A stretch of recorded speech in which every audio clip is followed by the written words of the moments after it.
Buongiorno, buongiorno a tutti, bentrovati. Il consueto appuntamento con Buongiorno Sicilia. Naturalmente tante notizie, tanti ospiti, tanti argomenti che tratteremo nella seconda parte della nostra trasmissione, ma subito vi presento la collega che curerà tutta la rassegna stampa di oggi. Buongiorno Lorena buongiorno, Docci. grazie Roberta, buongiorno anche da me, Lorena Docci. Tra poco l'appuntamento con i giornali.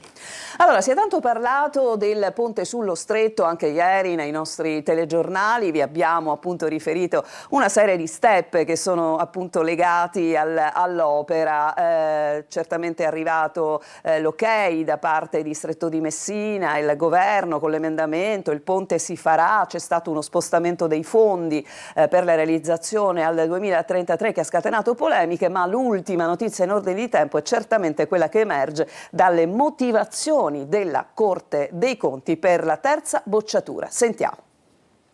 Il decreto del Ministero dei Trasporti relativo al terzo atto aggiuntivo della convenzione con la società Stretto di Messina per la costruzione del ponte risulta incompatibile con le regole europee sulla modifica dei contratti in corso di validità. È quanto si legge nelle motivazioni della Corte dei Conti depositate ieri della sentenza del 17 novembre scorso, quando la sezione centrale di controllo di legittimità ha bocciato il decreto ministeriale. La Corte parla di perplessità e sottolinea l'incertezza sul costo complessivo dell'opera. La valutazione degli aggiornamenti progettuali rende possibile il rischio di ulteriori variazioni incrementali, il superamento della soglia del 50% delle variazioni ammissibili, si legge. Altro aspetto è la natura del contratto, che è cambiata. Prima era previsto un contributo dei privati al 60%, adesso finanziata da fondi pubblici. Una simile differenza di finanziamento dell'opera è tale da modificare sostanzialmente la natura del contratto. Infatti, la circostanza che l'opera sia completamente finanziata con fondi pubblici cambia la natura del contratto, perché libera la concessionaria dalla necessità di reperire risorse finanziarie e modifica conseguentemente anche il rapporto tra queste e il contraente generale, si legge nelle motivazioni. Ricordano i giudici, che tra i motivi che giustificarono nel 2012 l'interruzione della realizzazione dell'opera con le inevitabili conseguenze sui rapporti contrattuali vi era anche la difficoltà di reperire idonei capitali sul mercato. E dunque ponte superstar, immagino anche sulla carta stampata, Lorena. Leggo un articolo uscito naturalmente anche su Repubblica, il giorno nero del ponte sullo Stretto, decreto bocciato e fondi rinviati. Arriva questo nuovo stop della Corte dei Conti con la motivazione che non rispetta le norme europee e si allontana l'avvio dei cantieri tanto cari a Salvini. Ripercorriamo un po' però le tappe di questo iter. La gara ripescata nel 2023 dopo la bocciatura risalente a circa 10 anni prima, poi il vecchio progetto è stato aggiornato in pochi mesi, forse troppo pochi, e sono in corso interlocuzioni con le direzioni ambiente e concorrenza della Commissione dell'Unione Europea, e poi lo stop dei giudici contabili con la Corte dei Conti, che ha bocciato già 2 decreti. E questo è quanto sul ponte, ma certamente troveremo altro nel proseguo della rassegna stampa. Adesso ci spostiamo su quello che è una vicenda giudiziaria. Ieri c'è stata la replica dell'armatore dell'amministratore delegato di Caronte Tourist France rispetto alle accuse di tentato depistaggio da parte della Procura in quello che si può considerare un ennesimo filone di inchiesta che lo vede indagato insieme a Stagno Dal Contres. Sentiamo. Mai chiesta una prognosi diversa per il marittimo, mai effettuata alcuna sponsorizzazione a convegni. Vincenzo Franza, amministratore delegato di Caronte Tourist, affida ad una nota la sua replica dopo l'inchiesta per tentato depistaggio che lo vedrebbe coinvolto nell'ambito di uno dei filoni dell'indagine che ha travolto Francesco Stagno Dal Contres, il noto chirurgo plastico ed ex parlamentare. L'armatore afferma di non aver ancora ricevuto alcuna notifica di atti da cui risulta la sua sottoposizione ad indagine. Chiarisco, afferma l'armatore, di non avere mai avanzato richiesta al professore Stagno di formulare una prognosi diversa da quella che ritenesse corretta, essendomi limitato a richiedere, oltre a generiche notizie sullo stato di salute, la trasmissione delle referte iniziali del pronto soccorso di Lipari, da cui già risultava una prognosi iniziale di 30 giorni. Secondo l'amministratore delegato di Caronte Tourist Isole Minori, quindi non vi è stato alcun depistaggio neanche tentato nel procedimento per l'incidente avvenuto a bordo della nave Nerea.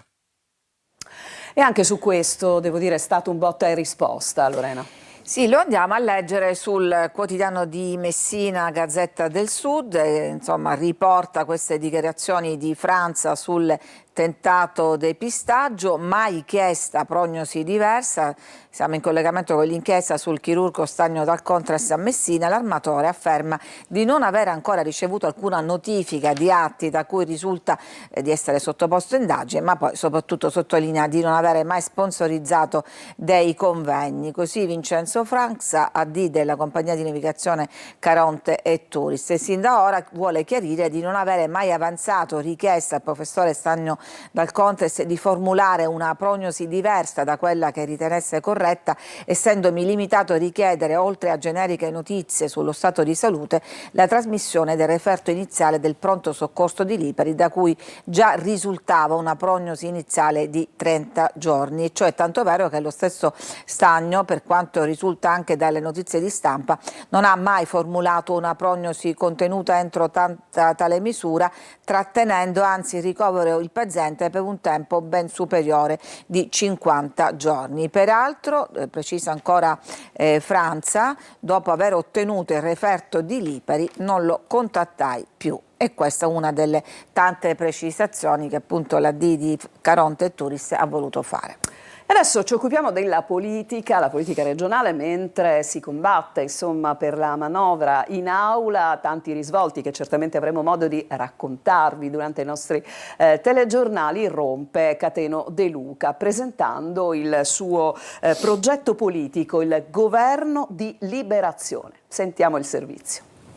A Palermo il leader di Sud Chiama Nord, Cateno De Luca, fa il primo lancio in conferenza stampa del suo nuovo progetto politico che ha battezzato Governo di Liberazione. Denuncia una Sicilia paralizzata e propone riforme strutturali. Il governo di liberazione elaborerà in termini politici e il gruppo parlamentare, l'intergruppo parlamentare invece tradurrà in proposte nel Parlamento siciliano.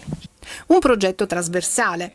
Si tratta di una scelta che riguarda una strategia che va al di là dei partiti, con il principio sturziano che pone l'attenzione di chi fa politica alla risoluzione delle criticità e delle emergenze che non hanno colore politico, e sarà un progetto trasversale. Posso solo dirvi che già le adesioni che ci sono di varia natura come storia, ma con un unico comune denominatore: l'amore per la nostra terra. E infine manda un messaggio a Schifani. Deve uscire dalla sindrome del Re Sole e soprattutto deve uscire dalla sindrome del cerchio magico. I suoi tecnici hanno fatto più danno della bomba atomica e per l'ennesima volta con questa legge di stabilità è evidente, è sotto gli occhi di tutti. E allora di Cateno De Luca, dell'ennesima sua idea, si parla sui giornali. Sì, ci sorprende sempre. Sì. De Luca quindi manda in soffitta il movimento che aveva creato, Sud Chiama Nord, e si riveste da passionario dopo aver avuto una sorta di conciliazione con Schifani e vara questo nuovo movimento Ti Amo Sicilia. Lo leggiamo, rieccolo Cateno De Luca, il suo soprannome, conta i giorni al governo Schifani, annuncia la sua nuova creatura politica, da oggi entra in campo Ti Amo Sicilia, non è Sud Chiama Nord, è una scelta chiara, politica e programmatica, afferma il deputato regionale che è anche sindaco di Taormina e che lancia l'ennesima sfida. Schifani non ha più una maggioranza. Il 18 gennaio nasce il governo di liberazione. L'evento si svolgerà a Caltagirone. Cateno De Luca spiega che il cambio di passo vede in campo il centro studi Ti Amo Sicilia, costituito qualche mese fa e oggi pienamente ristrutturato. Il 3 gennaio a Catania, quindi inizio del nuovo anno, Cateno De Luca formalizzerà il proprio commiato da Sud Chiama Nord, sottolineando che la geografia politica all'Ars è destinata a cambiare già nelle prossime settimane e quindi ce l'avremo anche qui a Catania per questo battesimo. Allora, siamo con te Lorena perché ieri sei stata proprio tu a provare ad acquistare un biglietto di Sicilia Express, no? Sì. Sì, sì, ci abbiamo provato più volte, devo dire, ovviamente nel servizio che stiamo per vedere l'abbiamo sintetizzato, però abbiamo fatto vari tentativi perché all'inizio il sito era veramente in tilt, sembrava scoppiare, però devo dire dopo circa un quarto d'ora ci siamo riusciti, come Lo adesso vediamo, lo vediamo. Le 10 in punto, click day, proviamo a acquistare il nostro biglietto. Avevamo già inserito le credenziali, ma non riusciamo a entrare sul sito. Dopo vari tentativi riusciamo a trovare un biglietto da Milano Porta Garibaldi a Catania Centrale con partenza sabato 20 dicembre e rientro il 10 gennaio. Come noi dal centro nord, migliaia di studenti e fuorisede hanno provato a prenotare uno dei 1100 posti disponibili sul Sicilia Express, che quest'anno si è raddoppiato. Dopo i problemi tecnici del 13 dicembre scorso, che hanno costretto a fare slittare il click day a oggi, i fortunati viaggiatori possono finalmente preparare le valigie. In pochi minuti i biglietti sono andati a ruba. Partenza il 20 e il 27 dicembre, ritorno a scelta fra il 5 e il 10 gennaio. Un viaggio di quasi 24 ore da Torino con varie tappe intermedie. I siciliani pagano dai 25 ai 30 euro. Una coppia di questi treni turistici andata e ritorno costa invece alla regione 156.000 euro. Totale 312.000 euro più 56.000 per l'intrattenimento. La cifra finale sfonda così 420.000 euro. Basta un confronto. Una coppia di Intercity costa circa 20.000 euro. Critico il Codacons. Questo non è un successo, è la prova che la battaglia contro il caro voli è stata persa. Non si possono celebrare soluzioni tamponi mentre i cittadini pagano prezzi insostenibili e i contribuenti finanziano interventi che non risolvono il problema. La mobilità è un diritto, non un sacrificio. Ecco, che diciamo non fosse tutta rose e fiori questa iniziativa, l'hai spiegato benissimo, credo che il mood sia questo anche sulla carta stampata. Eh sì, vediamo il Sicilia Express vola, posti esauriti in 30 minuti, ma in tanti restano in piedi, ma nonostante le critiche del Codacons, come scrive la Sicilia, per la regione è stato uno strepitoso successo, almeno per quel migliaio di siciliani col dito veloce che hanno colto, sono riusciti a cogliere l'opportunità di tornare a casa per le feste spendendo meno di 30 euro. Per tutti gli altri rimasti fuori da questa sorta di lotteria del click day, l'amara constatazione di dover scegliere a quel punto se spendere un capitale per comprare all'ultimo momento i biglietti sul mercato o se passare il Natale a nord e quindi lontano dalla famiglia. Quest'anno il governo guidato da Renato Schifani ha organizzato 2 coppie di treni con andata 20 e 27 ritorno il 5 e il 10 gennaio. I biglietti, dicevamo, sono andati a ruba, ma in effetti ci sono ancora dei posti per giorno 27. Eccolo qua, ce lo dice anche il giornale. Per il viaggio di andata disponibili gli ultimi posti il 27 dicembre, che naturalmente essendo dopo Natale non è stato gettonatissimo, e il ritorno il 10 gennaio. Per il treno del 20 dicembre i biglietti sono andati esauriti in meno di mezz'ora. Ma sentiamo anche alcune critiche di chi è rimasto fuori, ad esempio inutile aggiungere altro se non vergogna, scrive Sebastiano sulla pagina Instagram del Sicilia Express, come tutti collegato alle 10 in punti, non era presente la tratta e aggiornando varie volte la pagina. Finalmente spunta sì il biglietto, ma sold out dopo 3 minuti. Il solo fatto che noi poveri pendolari dobbiamo fare la lotta per accaparrarci un biglietto che di Express non ha nulla, perché sono 21 ore, è straziante. Anche Vincenzo dice che alle 10.04 non c'era più un posto, a noi risulta fino alle 10.15 però il posto c'era. Matteo, lavoratore catanese fuori sede, è riuscito a prenotare per sé, la moglie e la figlia. Piccolo disagio, aveva scelto la cuccetta promiscua, ma il sistema gli ha consegnato un biglietto su cuccetta femminile e ora non so come fare perché non sono previsti cambi. Aggiungiamo che la regione ha finanziato anche un intrattenimento su questo lungo viaggio con influencer e cantanti, fra cui appunto Lello Analfini, che è stato sentito ieri tra l'altro nel nostro focus su Telecolor. Giusto il tempo per Lorena di prendere fiato perché non ci sono aggiornamenti dalle agenzie e proseguiamo con la rassegna stampa regionale. A te.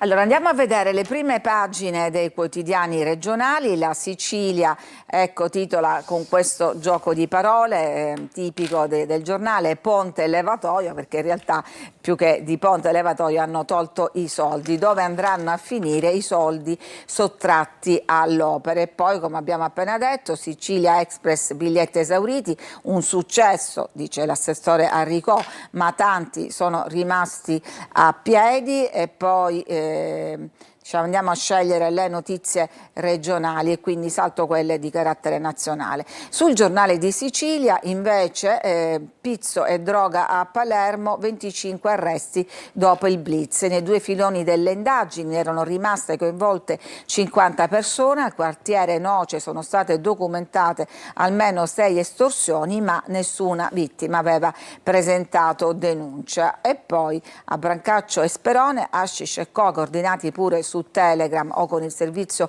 delivery, è l'ultima frontiera dello spaccio di droga che viene consegnata direttamente a domicilio. E poi c'è la manovra con il governo che va 2 volte KO, ma poi il bilancio è varato, voto segreto e franchi tiratori su 2 emendamenti. Intanto oggi va in giunta la riforma della dirigenza e c'è anche un seguito sull'inchiesta sul caro estinto che ha documentato il giro di mazzette per il rilascio delle salme dall'obitorio del Policlinico. Sono stati sospesi i 4 dell'ospedale, il racket che sfrutta i lutti, giro di vite per gli addetti alla camera mortuaria. Sono stati sospesi 4 dipendenti, ci sono i nomi. La disposizione arriva dopo un primo intervento deciso nei giorni scorsi, quando ha cominciato a circolare la notizia delle indagini. I 4 erano stati spostati ad altre mansioni, adesso arriva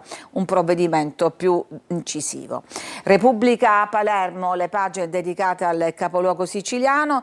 Natale, i siciliani spenderanno 2 miliardi, c'è una prima stima delle spese per lo shopping natalizio, ma nell'isola meno acquisti rispetto al resto d'Italia, pesano salari bassi e rincari. Vediamo velocemente la prima pagina e poi andiamo a approfondire all'interno. Rischio mafia, il prefetto Mariani commissaria il Mondello Palace, e poi troviamo ancora maggioranza battuta 2 volte sulla manovra. Mentre invece scontro sui clochard dopo l'ordine di rimuovere i giacigli che occupavano il selciato delle strade. E poi ancora ragazzina sottomessa con rito voodoo, arriva la condanna. Allora abbiamo visto qua manovra in salita, governo battuto.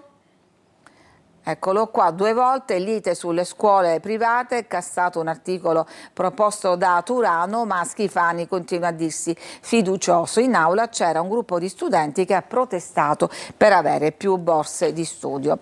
La finanziaria nasconde taglia istruzione e sociale, riscritta la norma sulla decontribuzione al sud. Ed è proprio l'istruzione il primo terreno di scontro in Assemblea regionale all'apertura della discussione sulla finanziaria, presieduta non da Gaetano Galvagno ma dal vicepresidente 5 Stelle Nuccio Di Paola. In platea, abbiamo detto, c'era anche un folto gruppo di studenti universitari che hanno assistito ai primi 2 scivoloni del governo Schifani alle 2 richieste di voto segreto. La prima debacle sull'emendamento del Movimento 5 Stelle che viene approvato con 33 voti favorevoli e 28 contrari e destina 9 milioni di euro in 3 anni per i piani di edilizia pubblica, e aveva invece il parere contrario della Commissione Bilancio e del Governo, quindi uno scivolone. Vediamo invece adesso le stime per lo shopping natalizio.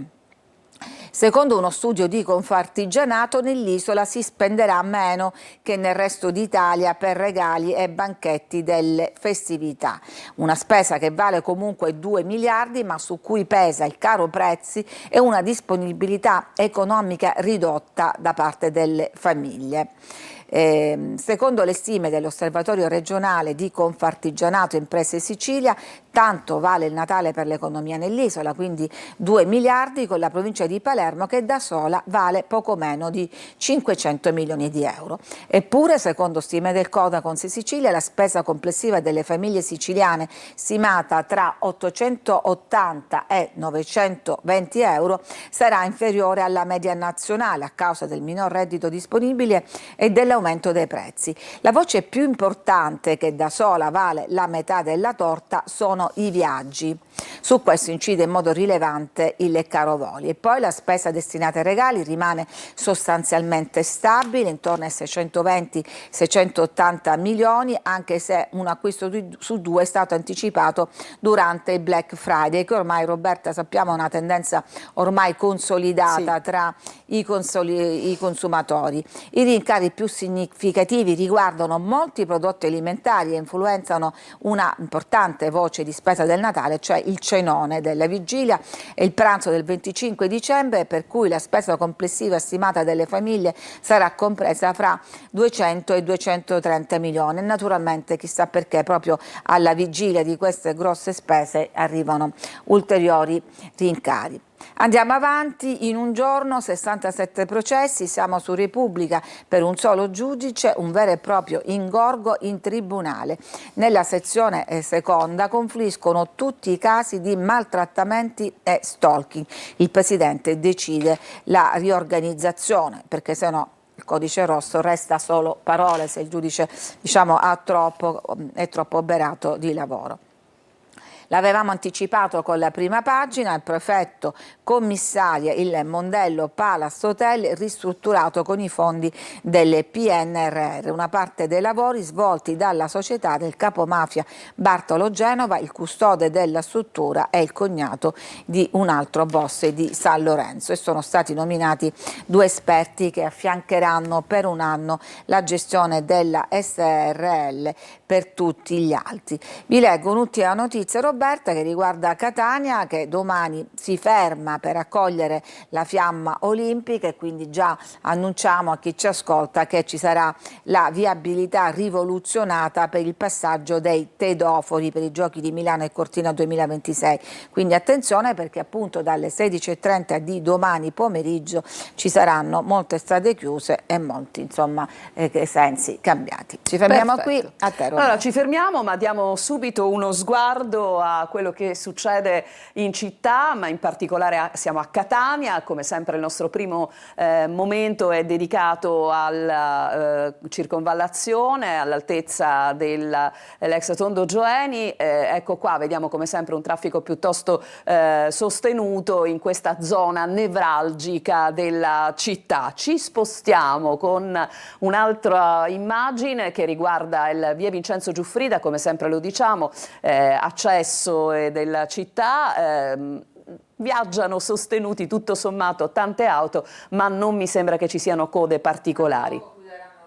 Quindi ci sarà un po' di traffico. Fra poco sì, come dire, chi va al lavoro sarà perlomeno graziato dall'idea che la circolazione veicolare sarà certamente più snella. Andiamo adesso a un punto che snello non lo è praticamente mai, lo vedete, in direzione Mister Bianco. Questo è il traffico che porta le auto a veramente incolonnarsi per, devo dire, forse anche qualcosina come un paio di chilometri, quindi è certamente un momento un po' difficile. Eccola qua, la cartolina dell'Etna innevato è stupenda, bellissima. veramente oggi è un colpo d'occhio, con quelle nuvole che fanno questo contrasto bianco-nero veramente stupendo. Ogni giorno il traffico è sempre uguale, ma l'Etna veramente ci sorprende ogni giorno. Perché passiamo dalle auto a quella cosa che poi suscita poesia, no? Certo. È completamente un contrasto che andiamo a vedere anche dalla parte di Taormina, dove invece la situazione delle nuvole non ci permette di godere del medesimo spettacolo, anzi forse nemmeno si vede la punta del vulcano. Bene, allora è il momento a questo punto di fermarci per una pausa e subito dopo Lorena Dolci continuerà con la rassegna stampa nazionale e internazionale. A tra poco.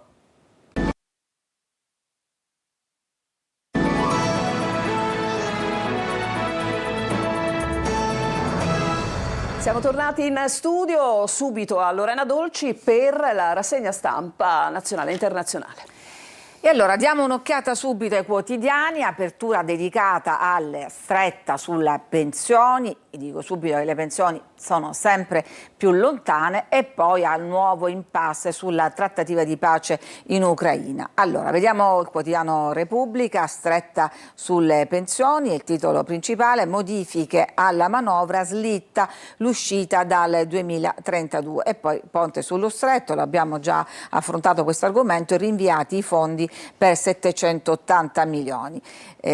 Andiamo a vedere adesso la prima pagina della Stampa, anche qua pensioni più lontane, la stretta del governo, e poi questa doppia apertura col taglio centrale dedicato allo scenario internazionale: la Russia boccia la forza di pace europea, Putin, dice l'analista, questo dissidente, vuole soltanto la guerra. Corriere della Sera, anche qua manovra, stretta sulle pensioni, uscita anticipata, cambiano le finestre mobili e il riscatto della laurea breve, mentre Zelensky annuncia presto un nuovo piano di pace. Ma andiamo adesso nel dettaglio: aiuti alle imprese, più tasse, il governo cambia la manovra con un maxi emendamento, premiata Confindustria, colpite le assicurazioni, 1 miliardo alla Lega, si allungano i tempi di approvazione, previsto un rush finale prima di Capodanno. Ma vediamo adesso la nuova mazzata sulle pensioni, con l'età che sale e viene penalizzato chi esce prima. In poche parole ci sintetizza la Stampa: pensioni più lontane, perché appunto il governo ha riscritto la manovra. In futuro si lascerà il lavoro con 43 anni e 9 mesi di contributi.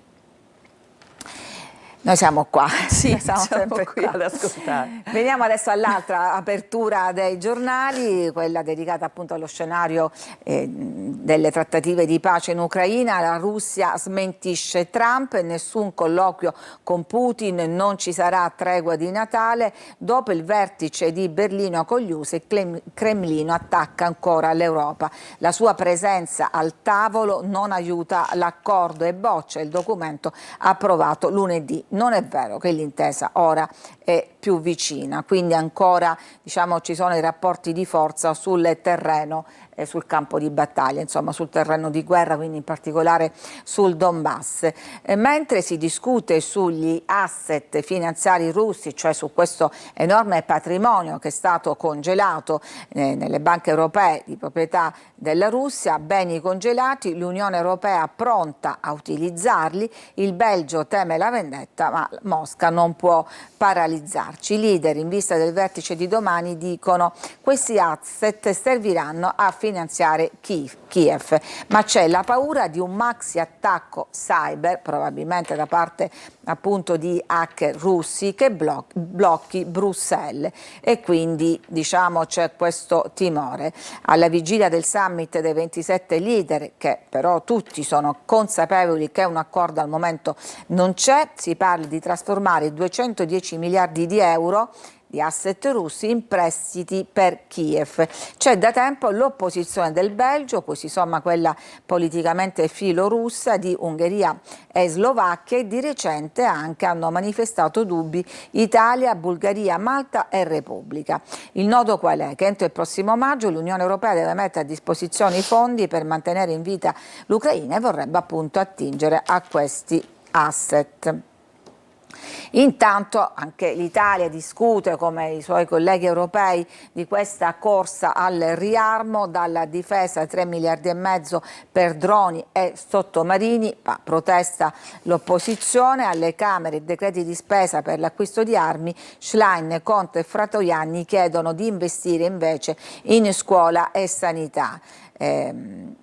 Centrosinistra appunto chiede di utilizzarli in un altro modo. Un decreto da 100 milioni prevede di coprire la seconda fase di acquisti di droni per la Marina Militare. L'obiettivo è quello di armare le nostre navi, ma anche di vendere a terzi, e queste tecnologie potrebbero avere notevoli prospettive di export, soprattutto verso quelle nazioni per cui sono già in atto programmi di fornitura navale, cioè Qatar, Algeria, Egitto, Singapore, ma dice l'opposizione potrebbero potrebbero anche essere utilizzati diversamente. E appunto dicevamo ci sono anche i dubbi di Meloni sull'utilizzo di questi asset. Andiamo ancora all'estero perché, come sapete, c'è stato questo duplice omicidio, l'omicidio del famoso regista Rob Reiner e della moglie da parte, si presume, del figlio, che è stato appunto arrestato e incriminato con questa accusa, ma qual è però dove si sta puntando l'attenzione? Su un post che ha fatto Trump dicendo che lui era stato ossessionato da Trump e che era stato ucciso per questo. Persino il suo staff lo attacca, è bufera su Trump, la capa dello staff attacca, sembra un alcolizzato. Il presidente usa la giustizia per vendetta privata, Vance è un complottista. Magari non sarà un nuovo caso Epstein, questi documenti che potrebbero, diciamo, in capo a questo faccendiere pedofilo, che potrebbero provocare nuovi scandali, però dimostra che dietro le quinte della Casa Bianca regna un po' di malcontento. Le reazioni di Donald Trump all'omicidio del regista hanno innescato una serie di risposte negative tra gli stessi repubblicani, che confermano come almeno una parte della sua base stia diventando sempre più impaziente e pronta a prendere le distanze quando il presidente supera inutilmente i limiti della decenza. Veniamo adesso alla vicenda dell'imam di Torino che è stato liberato, era detenuto tra l'altro, insomma tenuto nel CPR di Caltanissetta, quindi in Sicilia. L'imam è libero, lavoro per la pace, ma il Viminale prepara il ricorso. Dopo la decisione della Corte d'Appello sulla liberazione, il ministro Piantedosi annuncia: andiamo avanti, Shahin va espulso. Ma c'è in sua difesa le parole del vescovo di Pinerolo, che dice non c'è alcuna prova contro di lui, il rischio al contrario è l'effetto radicalizzazione. Per Derio Olivero, questo è il nome del vescovo, per favorire la convivenza pacifica serve dialogo e non repressione. Shahin, dice ancora il vescovo, in Italia da 20 anni e posso testimoniare che ha sempre lavorato per il dialogo. Prima di procedere con l'espulsione devono essere rese note le ragioni di una misura così dura.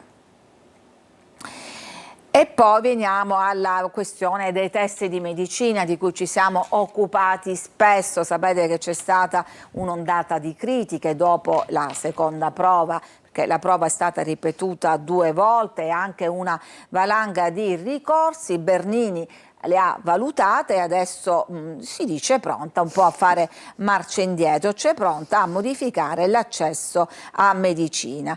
In che senso? Annuncia tempi più lunghi a disposizione degli studenti, perché si parlava di un semestre ma in realtà sono stati soltanto 2 mesi praticamente di lezioni online, ma non si torna ai test a crocette. In pratica ci dovrebbero essere programmi d'esame più snelli e dunque prove più semplici, corsi di chimica, fisica e biologia più lunghi per prepararsi meglio agli esami e più tempo tra la fine delle lezioni e l'inizio dei test per ridurre l'ansia di studenti e studentesse. La ministra dell'Università Anna Maria Bernini li chiama correttivi. Nella sostanza il rivoluzionario semestre filtro, che dopo 25 anni ha soppiantato i quiz di accesso a medicina, è già da rivedere al suo debutto. Andiamo avanti, siamo alla cronaca, la vita di Sharon spezzata per un capriccio, il PM chiede l'ergastolo. La storia era quella di Sharon Verzeni, 33 anni, uccisa a coltellate in provincia di Bergamo da Moussa Sangare, un 31enne italiano di origini maliane. Una richiesta particolarmente dura perché per la procura Sangare uccise la donna senza alcuna motivazione, solo per il puro piacere di farlo, e tra l'altro dopo aver confessato praticamente ha invece ritrattato dichiarandosi innocente. E poi c'è un'altra tragedia, la tragedia di Valentina, travolta da un tir a 22 anni,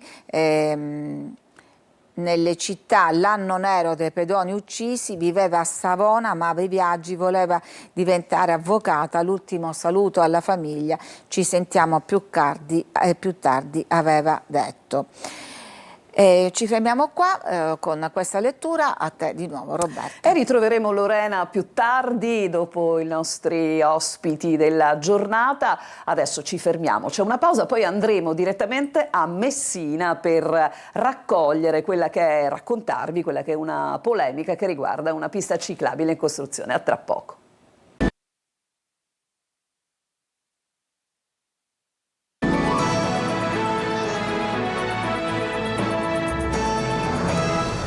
Siamo tornati in studio dopo una breve pausa, come vi dicevo, dopo la rassegna stampa è tempo di dare spazio ai nostri ospiti. Oggi in collegamento con Francesco Triolo ne abbiamo subito uno che ci presenterà la questione riguarda una pista ciclabile. Cerchiamo di capire dove si trova, cosa rappresenta, quali sono le polemiche e ci darà aiuto naturalmente come sempre il collega. Francesco, buongiorno. Buongiorno Roberta, buongiorno a tutti. Siamo in via Geraci, per chi conoscesse Messina un pochino, siamo a pochi passi dalla Basilica di Sant'Antonio o qualche isolato sul viale San Martino, pieno centro insomma. Ti parlo di una pista ciclabile insieme a Fabrizio Milè, che è il presidente dell'associazione FIAB Messina Ciclabile, perché negli ultimi giorni è scoppiata la polemica. È l'ultimo tratto della ciclabile cittadina che è stato realizzato in ordine temporale.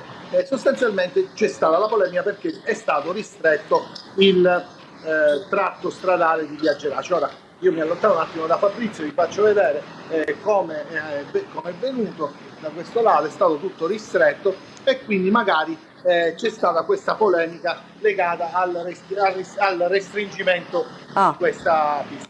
Ma la polemica non nasce solo per il restringimento, perché un conto è questa pista ciclabile, un conto poi è tutto il sistema di ciclabili che c'è in città. Ne sono stati realizzati circa 15 km, ma come ci spiega Fabrizio, ci spiegava anche 2 minuti fa prima di entrare in onda, il nodo è legato a come vengono, Fabrizio, come si intersecano con il traffico cittadino. Sì, diciamo, come vengono innanzitutto, buongiorno a tutte e a tutti. Diciamo, viene con parte delle amministrazioni e in assenza di alcun tipo di confronto e di analisi, automaticamente le persone, la cittadinanza, vedono come una privazione di spazio appunto la nuova creazione di uno spazio per la ciclabile. Per chi utilizza la bicicletta, queste ciclabili come sono? Diciamo sono state costruite secondo i canoni, tecnicamente sono utili come abbiamo detto. Il problema è che non si innestano bene con tutto il traffico della città, sono un po' isolate come intervento, e quindi il rischio è che siano poco utilizzate, quindi non essendo utilizzate alimentare le critiche di chi dice che questi interventi sono inutili perché non ci sono persone che vanno in bicicletta. Ci teniamo a ribadire che tutte le misure che sono orientate verso una mobilità in bici sono in realtà orientate verso una città a misura di persona, perché oggi come oggi Messina, come tante altre città, Catania, Palermo, non possono essere definite città a misura di persona. Lo si capisce nel muoversi nel centro storico in passeggino o con una carrozzina Ma ad esempio questa pista ciclabile ha provocato, Roberta, tante polemiche, perché sostanzialmente in questo momento è tagliata dalla pista ciclabile del viale San Martino, ma soprattutto da quella che dovrà essere realizzata qua via Cesare Battisti. Noi ci spostiamo per far vedere un pochino come dovrebbe essere agganciata in una strada che è caratterizzata spesso e volentieri, Fabrizio, alla doppia fila, quindi la carreggiata si limiterebbe altrettanto rispetto a questo, però con la pista ciclabile probabilmente ancora di più. Chiaramente diciamo che il restringimento della carreggiata causato dalla pista ciclabile è un elemento. Ci stupisce il fatto che non venga percepito in uguale misura il restringimento da carreggiata da doppia fila selvaggia. E qua a Messina siamo campioni mondiali di doppia fila. Quindi in Francesco, noi come associazione nazionale. Sì. Francesco, siete campioni mondiali di doppia fila, però a mia memoria, siete anche campioni nell'avere delle strade particolarmente ampie, cioè c'è un ampio respiro nelle vostre strade cittadine rispetto a tante strade di città delle nostre altre province. Ma questo è perché tutta deriva dal terremoto. Certo. Quando è stata ricostruita Messina, poi è stata costruita secondo un criterio diciamo moderno dall'architetto Juvara, che poi ridisegnò anche parte di Torino e realizzò Messina con delle corsie perpendicolari e orizzontali, in maniera tale che le strade si incrocino ed è facile orientarsi, diciamo così. Poi la conformazione proprio di Messina per lungo con dei torrenti che sono stati coperti, che vengono giù, diventate strade, quindi aiuta da questo punto di vista. È chiaro che si sta cercando in questo momento di fare un passo avanti con l'isola pedonale del Viale San Martino, magari poi in qualche altro giorno vi porteremo proprio sull'isola pedonale che è in corso di realizzazione, è diventata veramente un colpo d'occhio, soprattutto con gli natalizi, ma anche appunto con le piste ciclabili che, come detto, sono state realizzate per 15 km e collegano sostanzialmente dalla zona di Messina Centro fino alla riviera, con dei grossissimi e dei fortissimi buchi che rendono, diciamo, fortemente insicuro l'utilizzo della bicicletta in città, e su questi temi noi da 1 anno e mezzo che chiediamo al Comune di un confronto, un'analisi con dei dati di traffico, con dei dati sull'incidentalità. A Messina siamo campioni di strade larghe, ma l'anno scorso sono morte 17 persone a causa di incidenti stradali. Vi vorrei fare vedere una cosa, perché parlavamo prima con Fabrizio. Su questa pista ciclabile, per esempio, se si dovesse aprire qui la portiera di questa macchina e dovesse essere disattento il guidatore della bicicletta o della macchina, il rischio è che qualcuno venga beccato proprio da una sportella. Un po' di buonsenso, un po' qui tutti dobbiamo cercare di utilizzare il buonsenso. Andare in bicicletta non è come quando si andava da bambini nella veranda dei nonni siamo sempre in mezzo alla strada, quindi bisogna utilizzare bicicletta o monopattini, perché ce ne sono tanti. Assolutamente, diciamo, bisogna rispettare il codice della strada da ambo le parti, quindi l'autista deve essere consapevole che comunque davanti sotto a un mezzo che comunque può uccidere le persone, perché andando a velocità elevate si uccidono le persone. Nello stesso tempo chi va in bicicletta deve rispettare le regole ed evitare comunque di passare con il rosso, bicicletta o monopattini, sia chiaro. Di evitare di essere delle variabili impazzite del traffico. Questo è un altro elemento su cui noi come associazione locale e nazionale, perché ricordiamo che facciamo parte di una realtà FIAB che Francesco, abbiamo un po' di problemi di connessione questa mattina, in particolare con l'audio del tuo ospite, non so perché, ma è così. Aspetta, vediamo se è così. Pronto? Sentite? Lo sentiamo, però lo sentiamo a scatti. Francesco, senti, se riesci a sentirmi anche a rivolgere questa domanda, aveva parlato poco fa Mouret dell'amministrazione, no?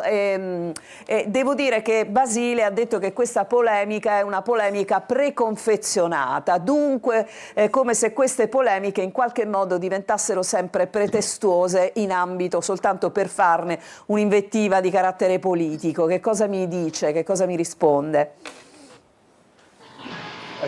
Sì, la domanda l'ho sentita, di qual sindaco rispondo, se potete inoltrargliela voi, ma gli manderemo gli auguri di Natale fra qualche giorno, che non c'è nulla di preconfezionato nella nostra posizione, che trovi lo spazio, che non sia un social network, è il tempo per poterci confrontare in maniera lucida, serena e trasparente sui temi della mobilità di Messina, che non è soltanto quella ciclabile, sia chiaro, ma riguarda la continuità territoriale, quindi gli aliscafi, quindi le connessioni con la Calabria, riguarda il fatto che comunque avevamo un tram che è stato interrotto le cui corse sono state interrotte il 17 marzo e non abbiamo alcuna idea di quando si riprenderanno le corse, e l'anno prossimo sarà un anno di campagna elettorale, quindi diciamo, noi non abbiamo nessun tipo di preconfezionamento, c'è qualcuno che probabilmente la corsa è la loro, noi cerchiamo soltanto di portare e stimolare dei contenuti in maniera neutra, concreta, perché ci sono dei problemi. L'anno scorso a Messina sono morte 17 persone a causa degli incidenti stradali. Messina è una città disordinata, la gente guida in maniera distratta, il cellulare è un elemento appunto di distrazione ed è pieno, basta che uno si ferma al semaforo e vede come le persone... Ecco, questi sono gli elementi su cui ci piacerebbe, non tanto effettivamente una politica strumentale sui 200 metri. Siamo intervenuti all'interno di questa polemica perché il sindaco aveva risposto su Facebook a queste polemiche e paragonando Messina C'è una bici Torino, però. Bologna. Pronto? C'è una bici, ce n'è una. Ma in 20 minuti che siamo qui è passato soltanto un ciclista, ecco. E concludo, Sì. Il sindaco aveva risposto, aveva replicato sui social e aveva replicato dicendo paragonando Messina a Torino, Milano o Bologna. Ecco, diciamo, né la forma, i social network, né quello che è stato detto ci hanno soddisfatto e per cui dopo 1 anno e mezzo in cui chiediamo dei confronti abbiamo deciso pubblicamente di dire che ci sembrava un po' banale quello che c'era stato, che il modo con cui si tratta l'argomento. Parafrasando un gruppo di cui sono molto... È una cosa, se c'è una cosa che è immorale è la banalità. Va bene, Francesco, vai a chiudere. No, ma sostanzialmente quello che ha detto Fabrizio sul confronto legato a tutto il sistema delle ciclabili, che è quello che stanno in questo momento contestando all'amministrazione, che comunque ha lavorato su queste piste ciclabili, è proprio questo. Non è solamente il dato sui 200 metri di via Geraci, ma è un ragionamento più complessivo da fare del sistema delle ciclabili a Messina. Perfetto, allora grazie tante Francesco, buona giornata a te, naturalmente al tuo Buona ospite. giornata a voi. Grazie ancora, Grazie, noi arrivederci. adesso ci fermiamo, andiamo a guardare le previsioni del tempo e torniamo con un altro ospite, tra l'altro graditissimo, parleremo della Marcia Nazionale della Pace che quest'anno sarà a Catania. A tra poco. Ben trovati da Clara Ventura di Trebi Meteo. Nella giornata di martedì transiterà una perturbazione che coinvolgerà gran parte del nostro territorio, non solo pioggia ma anche della neve sui settori alpini centro-occidentali. E dunque anche in Sicilia questa perturbazione porterà tempo instabile, con rovesci di pioggia piuttosto diffusi e persistenti. Attenzione soprattutto ai venti, questi soffieranno sostenuti sulle coste ma si faranno sentire anche nelle aree interne e le temperature massime saranno tutto sommato piacevoli. I valori più elevati si registreranno sulle zone costiere. Diamo uno sguardo adesso alla situazione per la giornata di mercoledì. Come possiamo notare avremo un miglioramento del tempo, dunque torneranno delle belle zone di sereno, una maggiore nuvolosità interesserà in mattinata il settore orientale. Temperature massime diurne senza particolari variazioni. Tutti i dettagli in merito sull'app di Trebi Meteo. Siamo tornati in studio dopo le previsioni del tempo. Do il buongiorno a Don Alfio Carbonaro, che è direttore dell'Ufficio Problemi Sociali e Lavoro dell'Arcidiocesi di Catania. Buongiorno. Buongiorno. Allora, l'avevo anticipato, oggi parliamo di un bellissimo argomento che è legato a quello che accadrà il 31 dicembre proprio a Catania. La Marcia Nazionale della Pace è qui. Sì. L'Ufficio Nazionale, la Commissione per i Problemi Sociali, il Lavoro, Giustizia, Pace e Salvaguardia del Creato, già da tanti anni siamo giunti alla 58esima edizione della Marcia, 59esima giornata mondiale della pace, si occupa di questo tema e mette in campo questa marcia il 31 dicembre. Perché il 31 dicembre? La marcia inizia precedentemente intorno agli anni 60, nel 1961, con un itinerario, e l'itinerario che fanno è quello di Perugia-Assisi. Sono quei 23 chilometri che vanno a mettere insieme quella città che era per eccellenza pacifista con la città della pace e patria di San Francesco d'Assisi, certo, che è il patrono d'Italia. Successivamente questo evento, che è stato organizzato inizialmente da laici, viene supportato dalla CEI e soprattutto da un'organizzazione da un ufficio all'interno della CEI che lo promuove e lo estende e lo mette insieme, lo pone al 31 dicembre per un motivo. Ci ritroviamo a ridosso, l'indomani è il giorno dedicato alla Chiesa, è il nuovo anno, è dedicato alla pace, Maria Madre di Dio, Regina della Pace.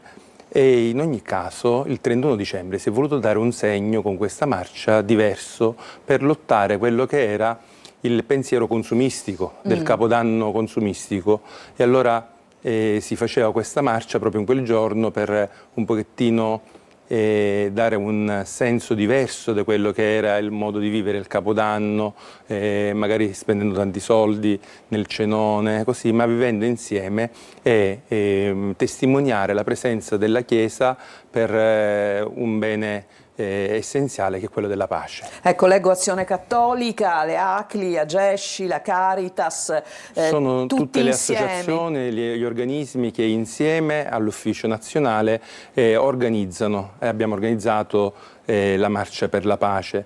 Quest'anno qui avrà un itinerario particolare, inizierà il giorno 30 con un convegno di preparazione nel pomeriggio e il 31 mattina presso il Museo Diocesano, dove verranno toccati alcuni temi, a partire dalla nota pastorale Educare a una pace disarmata e disarmante, che è stata approvata dalla Conferenza Episcopale Italiana proprio nell'ultima sessione della conferenza, e i vescovi hanno dato proprio questa nota per dare delle linee guida, per cercare di far comprendere come disinnescare quelle ostilità che ci sono tra i popoli. Noi quando intendiamo per pace intendiamo quella quiete che è quell'armonia tra i popoli. Non ci può essere una pace imposta, la pace non viene imposta, ma la pace per eccellenza, come ci ricorda e ci ricordava già all'inizio padre Davide Truoldo, che fu uno dei primi a iniziare la pace è Cristo. Quindi per noi cristiani la pace viene da Lui, è Lui che viene in campo. E questo percorso viene fatto in un clima di connessione insieme al dialogo ecumenico, quindi alle altre confessioni religiose sempre cristiane e anche quelle interreligioso, tanto che nelle tappe che vedremo, le 5 tappe che vedranno la Marcia della Pace qui a Catania, avremo anche la presenza, una tappa in un quartiere che sta rinascendo, che è il quartiere di San Berillo. Avremo una tappa dove c'è a Piazza Cutelli, dove c'è la Moschea della Misericordia, e avremo un dialogo, una testimonianza da parte dell'imam, quindi anche con il dialogo interreligioso. È un dialogo che continua, diciamo la verità, deve continuare. C'è sempre stato, no? Qui a Catania abbiamo un bel rapporto, è vero. Ed è importante che manteniamo questo rapporto e questo dialogo, perché nella diversità la comunione ci mette in cammino insieme, ci fa vivere e affrontare le difficoltà di ogni giorno in un modo diverso. Don Carbonaro, ricordiamo però, lei ha parlato delle tappe, parte alle 15:30 da Piazza Stesicoro, giusto? Sì, inizia con un messaggio che viene trasmesso da parte del cardinale Pizzaballa, già direttamente da Gerusalemme.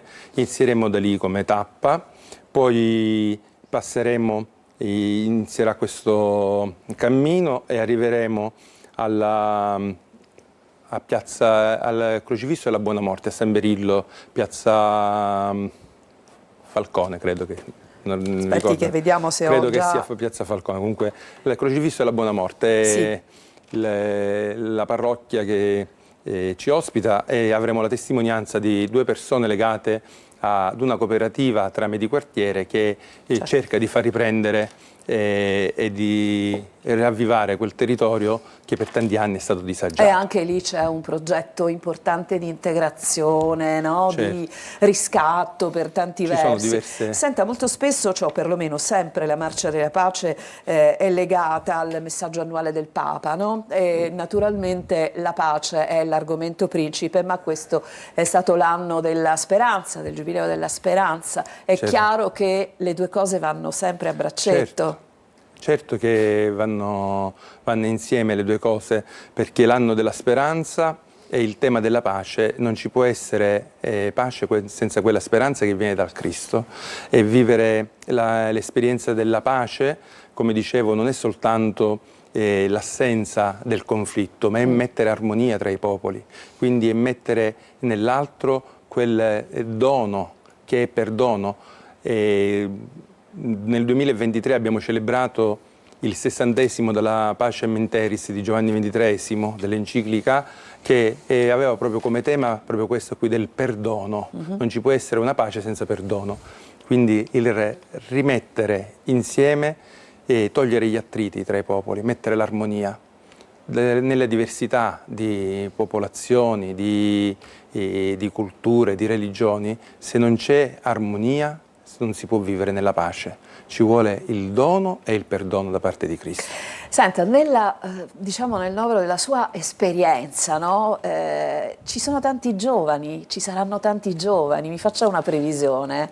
Penso che ci saranno tanti giovani. Noi ogni anno qui organizziamo la marcia a livello diocesano, partecipano tante scolaresche, partecipano la GESCI, e quindi tanti movimenti a livello giovanile. Scuole, certo.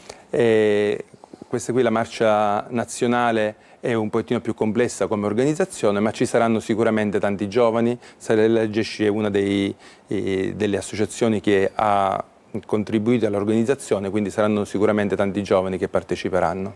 Senta, oggi presentate ufficialmente in Arcivescovado questa manifestazione importantissima, no? Da lì partirà ovviamente il segnale della comunicazione che già stiamo anticipando da questa trasmissione. Oggi insomma partecipata certo, sì, da tante figure durante la presentazione in conferenza stampa. Sì, ci saremo, presenteremo il programma, la Marcia della Pace, l'itinerario e il convegno, saremo presenti, ci sarà il Vicario Generale, Monsignor Vincenzo Branchina, ci sarò io come direttore dell'ufficio, ci sarà una rappresentante della segreteria nazionale di Pax Christi. Bene, allora l'appuntamento per i giornalisti alle 10:30 e poi insomma inonderemo certamente tutti noi di questa iniziativa importantissima che ci deve coinvolgere a prescindere da qualsiasi tipo di appartenenza. No? Esatto. Non c'è, è chiaro che le associazioni sono importanti per creare il movimento che si sposterà su Catania, però noi in questo momento ci stiamo rivolgendo a un pubblico televisivo e quindi che si arrivi in tanti, no? A prescindere dal monito che viene dalle associazioni. Noi dalle Chiesa, 15 saremo lì ad attendere tutti coloro che si vogliono unire a noi in questa manifestazione che deve metterci insieme, a camminare insieme. Noi veniamo fuori come Chiesa dal cammino sinodale, che è proprio quel camminare insieme, e il cammino sinodale, anche se si è concluso come tematica, ma continua, la Chiesa vive nel camminare insieme agli altri e camminiamo insieme con tutte le realtà che ci sono presenti a Catania. Noi invitiamo tutti a partecipare, esatto. Portare se stessi e basta. Portare se stessi. Portare se stessi. Sicuramente dalle relazioni che si creeranno nascerà sicuramente un frutto di pace. Grazie davvero. Appuntamento dunque il 31 dicembre a partire dalle 15:30 con la Marcia della Pace a Catania. Grazie ancora. Grazie. Noi ci fermiamo per una pausa e poi toccheremo un altro importantissimo argomento. Abbiamo parlato di riscatto, parleremo di lavoro e insegnamento per i detenuti. A tra poco.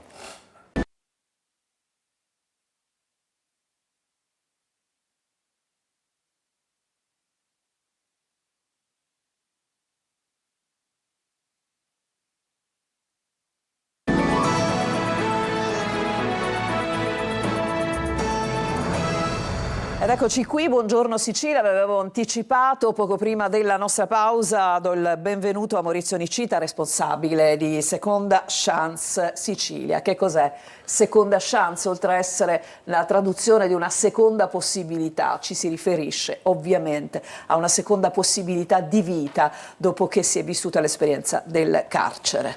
Di vita e di lavoro. Di vita e di lavoro, sì, il senso è perché quello. Perché il lavoro è dignità. L'associazione nasce 3 anni fa sull'idea di una collega della Sette, Flavia Filippi, da Roma, e poi si è diffusa su tutto il territorio. Siamo giovani nonostante i capelli bianchi, Sì, giovanissimi. come associazione, però siamo abbastanza presenti ormai su tutto il territorio nazionale. Con orgoglio rivendichiamo oltre 700 posizioni lavorative create in questi 3 anni, che sono piccole gocce, sono solo piccole gocce. Però è importante tenere i riflettori accesi su questo argomento. Già. Proprio lunedì abbiamo avuto all'Università di Catania un convegno che è stato un po' la chiusura di un anno di lavoro, perché l'Università di Catania attraverso il progetto Greens ci ha affidato proprio una ricerca su carceri e lavoro. Abbiamo somministrato oltre 300 questionari nelle carceri siciliane e calabresi. Ecco, qua c'è qualche immagine. Sì, un'immagine dei lavori, appunto. Esatto. Sì. C'era presente appunto anche Monsignor Renna, il nostro arcivescovo metropolita, che è molto attento a questi temi, e che tra l'altro è in rete anche con Seconda Chance e altre associazioni per poter garantire piccoli progetti di lavoro. Faccio un esempio: c'è un ragazzo di Bicocca del minorile che oggi lavora, penso, non è pubblicitaria, da Primark, un grosso gruppo, in un grosso marchio che sta facendo queste scelte sul territorio nazionale. Ha già assunto più di 30 ragazzi sul territorio nazionale, 3 qui sul posto vendita del centro Sicilia. Questo ragazzo, c'era il problema che praticamente non poteva spostarsi, perché Bicocca è un posto molto decentrato, non ha mezzi e tutto. Grazie alla Caritas, grazie all'intervento proprio dell'arcivescovo, questo ragazzo viene accompagnato giornalmente. Questo ragazzo anche studia all'università, oltre che lavorare, e quindi questi sono i piccoli progetti, le piccole gocce che portano avanti il progetto. Allora, io però volevo chiedere una cosa. Noi stiamo parlando di progetti lavorativi all'esterno, Sì. ok? Ma immagino che nel novero di una formazione, di una possibilità di creare una seconda chance di vita per queste persone, ci sia anche la possibilità di, come dire, in qualche modo fare formazione dentro le carceri. Questo è uno dei temi che si è toccato, si è approfondito, perché è un problema grande, cioè Anche la perché formazione. ci dovrebbero essere, diciamo, quelle carceri che sono nelle condizioni di offrire una formazione. Quante lo sono? La situazione delle carceri è disperata, lo sappiamo, infatti. Ogni giorno arrivano notizie di suicidi. Infatti. Ricordiamo che i suicidi purtroppo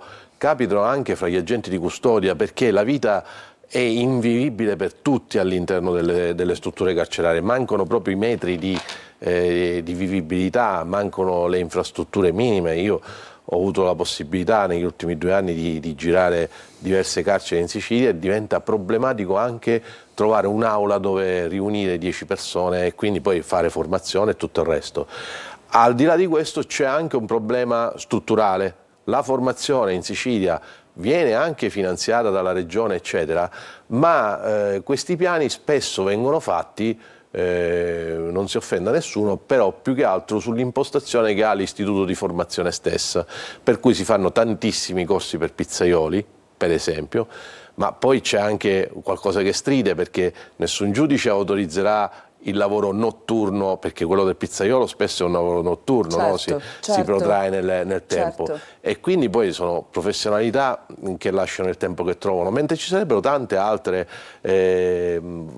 specializzazioni che servirebbero al mercato. Ecco, in questo senso noi abbiamo chiesto, è partita anche la proposta da questo convegno, una cabina di regia nuova e efficace, una cabina di regia a cui oltre alla regione, oltre alle autorità del PRAP, del provveditorato delle carceri, eccetera, siano presenti anche le forze imprenditoriali con le loro associazioni, perché devono dire esattamente cosa serve e poi devono prendersi anche delle responsabilità.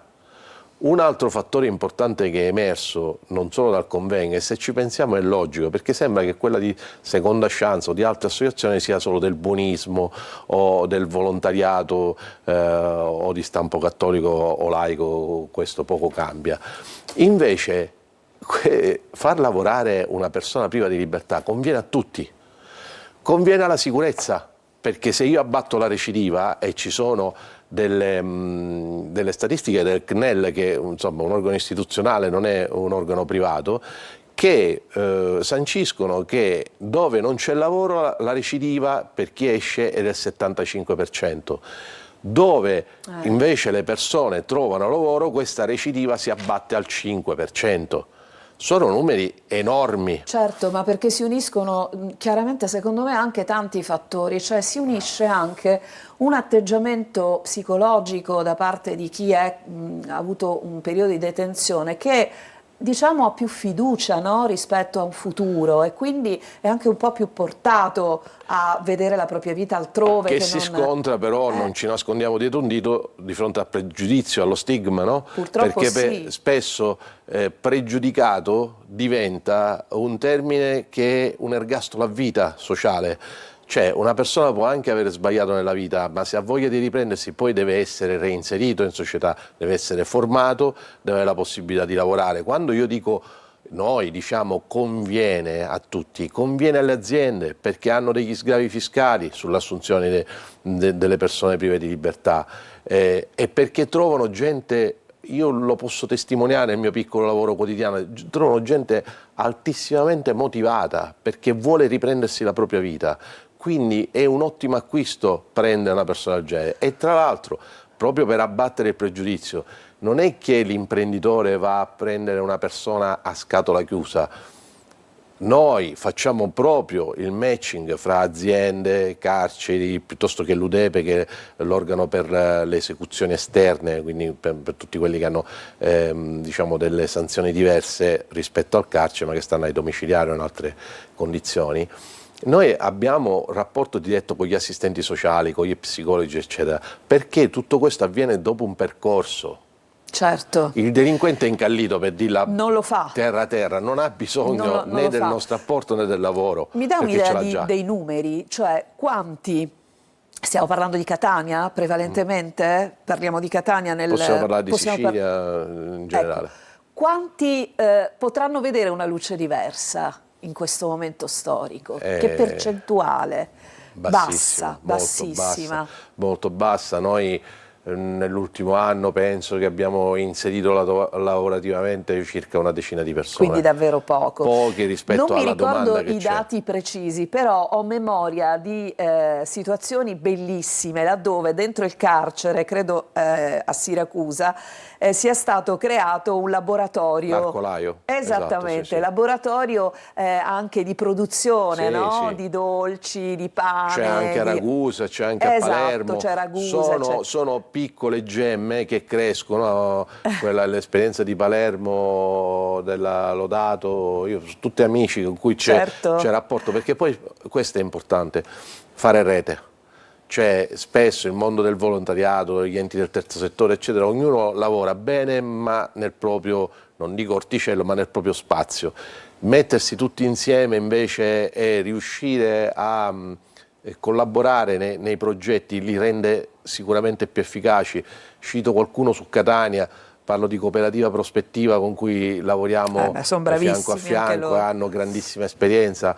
Parlo della Fondazione Ventorino che ha creato Casa Livatino, una casa per 10 persone che appunto possono scontare i domiciliari verso questa casa, lavorando. Allora, abbiamo finito.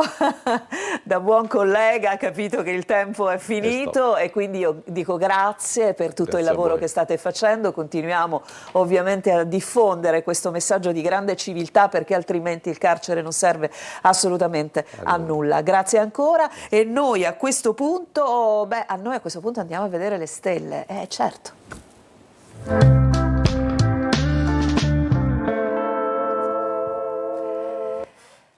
Allora, io non posso vedere le stelle senza di lui, mi collego con Marco Amato. Buongiorno Marco caro, come stai?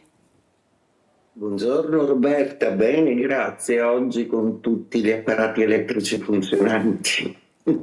Oggi, scusami Marcuccio, non ti ho sentito bene. Con tutti gli apparati elettrici funzionanti, meno perché male. Appunto ogni tanto va via la luce. Meno male. Allora, di cosa ci occupiamo oggi in apertura? Dunque, oggi mi ha molto incuriosito la considerazione di Susanna Tamaro intorno proprio alla qualità della vita. Ha affermato appunto che abbiamo perso un po' di vista il tempo, l'attesa, che bisogna rallentare e dare di nuovo più importanza ai piccoli gesti del quotidiano.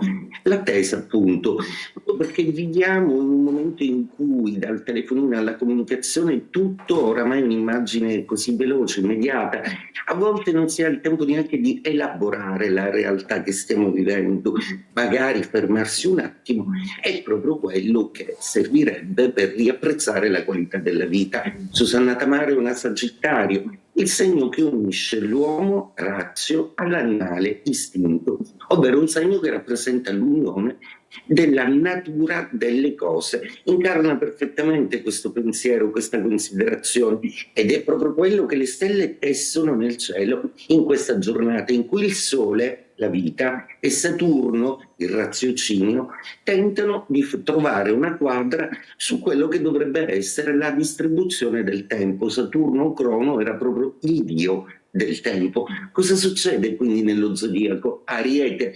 Per voi, sì, potete rallentare proprio perché avete lavorato così tanto che potete permettervi adesso di essere un po' più fluidi, un po' più leggeri. Toro, ottima configurazione per voi che avete sempre bisogno di certezze, ma certezze che adesso maturano in un giudizio di appagata consapevolezza. Il Toro sta vivendo un momento bellissimo e di assestamento della sua vita, quindi in bocca al lupo per tutti i nuovi progetti che Urano vi consegnerà in mano. Gemelli, per voi invece questo è un fastidioso aspetto, proprio perché vorreste correre ed avere risultati per cui pensate di non avere tempo. Tutto e subito non è possibile, ma la vostra proverbiale velocità vi aiuterà moltissimo. Cancro, per voi invece il cielo oggi presenta una luna in opposizione a Urano, quindi un sottile nervosismo di fondo, seppure Giove nel vostro segno sta espandendo al massimo le vostre voglie e anche qualche capriccio. Leone, per voi invece è un rallentamento necessario perché si deve avere una visione più lucida e razionale delle cose, quindi meno istintiva e meno focosa, ma più acuta. Il Vergine, per voi è un aspetto ottimo proprio perché ridistribuisce il tempo e le attese e vi dà tutto il tempo per rifiatare e curarvi un po' dei fatti un pochino più privati. Bilancia, per voi è un blocco, detestate fermarvi e chiudere l'anno senza aver portato a compimento tutti i vostri progetti. Pazientate un po', è solo un anno, non è mica finita, si continua. Scorpione, per voi oggi è una giornata che rimette le cose a posto. Questo Saturno vi aiuterà a gestire un po' meglio la vostra valenza economica e pratica. Sagittario, per voi invece oggi è una giornata da dedicare ai sentimenti e alle passioni, quindi a una visione lucida del tempo, visto che il Sole è proprio nei vostri gradi. Volete amare? Fatelo. Capricorno, per voi oggi è una giornata di esaltazione, il tempo vi dà ragione, il vostro pianeta appunto è alla massima chiarezza e luminosità, oggi potete di tutto. Acquario, siete sempre voi figli di Saturno, anche voi come Capricorno, per cui oggi avrete una soddisfazione in termini lavorativi non indifferente. Pesci, per voi oggi Saturno è proprio nei vostri gradi, per cui questa particolare giornata vi servirà per una grande affermazione personale e anche per chi è padre una grande valenza paterna. Saturno era il padre degli antichi dei. E detto questo, auguro a tutti una splendida giornata. Ciao Roberta. Ciao Marco, ciao e grazie davvero. Appuntamento domani appunto sempre con Marco Amato ed è tornata Lorena Dolci per un'altra notizia, il Dulcis in fundo, è così? È così, è una storia dolce amara perché ci commuove ed è la storia che troviamo sulla stampa di una mamma che parla con gli occhi. Lei si chiama Daniela Gazzano e da 20 anni è paralizzata per una emorragia post-parto e per esprimersi utilizza il battito delle ciglia. Guardate in questa foto com'era appunto 20 anni fa e adesso, oggi, praticamente circondata comunque dall'affetto del marito e due dei suoi figli. Dice il marito: non credo che esistano tante cose più spaventose di queste, è come essere sepolti nel proprio corpo. Daniela mi chiedeva perché è successo proprio a noi e gli ho risposto che queste cose non hanno logica, succedono e e basta. Ma insieme ai suoi figli, vedete sulla coperta c'è anche un libro, perché questa donna è riuscita anche con il semplice battito delle ciglia a scrivere un libro di favole per bambini in cui racconta la sua storia. Allora, non era propriamente un dulcis in fondo, ma certamente di dolce c'è l'amore profondo, no? Che si respira da questa storia, da queste persone che stanno insieme, che stanno attorno a questa donna. Allora, noi abbiamo finito qui, vi ringraziamo per averci seguito e Buongiorno Sicilia tornerà come sempre domani alle 8.